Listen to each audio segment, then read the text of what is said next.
Netflix has just released a new French sci-fi thriller titled Vortex. It stars Thomas Sisley, who plays a character called Ludwig, who is a detective and realises that the case he's working on is connected to his wife's death 27 years ago through some kind of time vortex. Now let's give you a spoiler-free minute before I dive deep into some of these details. The episode starts in an intense way, almost with an immediate tug at our heartstrings. We're then given a glimpse into this futuristic setting, which actually isn't too far-fetched, using real things like virtual reality, but stepping it up that extra notch. Characters are good, with great on-screen relationships, but some of them are a little bit unusual. Now I'm not sure if this is a little early on, or if it's due to being French and their humour being slightly different to that of a normal mainstream series. The story is great at adding intrigue, although only in the first third and the final scenes. The intrigue, I think, is enough to keep me hooked for a second episode. I reckon this is down to the realism of the show. To find out why I would continue with this, let's touch on a few more details. The episode starts off very slow paced as we jump forward 27 years after the death of Ludwig's wife, Melanie. Here we get our first glimpse at the tech used, and although quite futuristic with some augmented reality, it's not actually quite far from the reality of today. He uses virtual reality as he tries to solve the crime of Zoe Levy, but by doing this, he somehow sees his wife.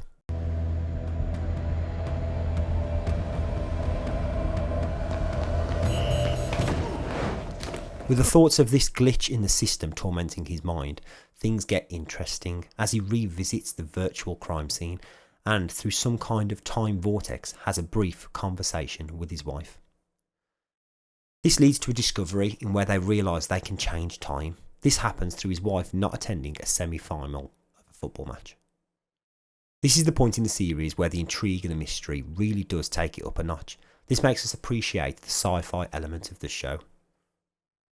At this point in the show, I'm asking a lot of questions now. One, how is the wife able to see the husband when they are 27 years apart?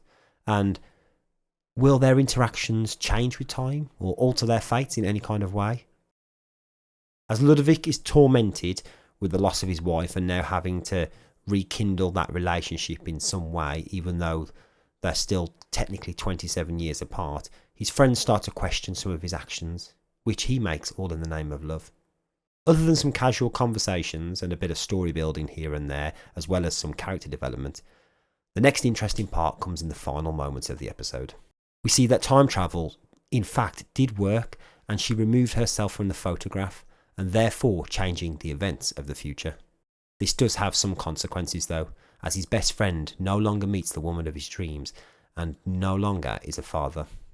As well as this, Melanie's death has now changed, and instead of dying on the 19th of July, she's now lost 2 days, and is predicted to die on the 17th. We also realise that the woman on the beach has the same jewellery as his wife and in some way is connected. It makes us question if this is the same woman and the woman on the beach is actually the wife from the future, or a future where she lived. The sci-fi element really did it for me, and the whole aspect of alternate timelines and potential futures.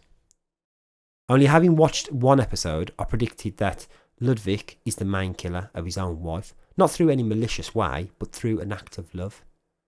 Is he the one that pushes her off the cliff to correct time itself, or will his meddling risk changing time past the point of saving?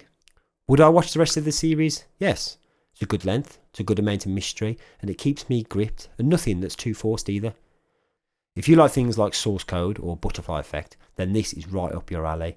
Honestly, for a French series, I'd absolutely give it a go. And as always, we'll catch you next time with something new.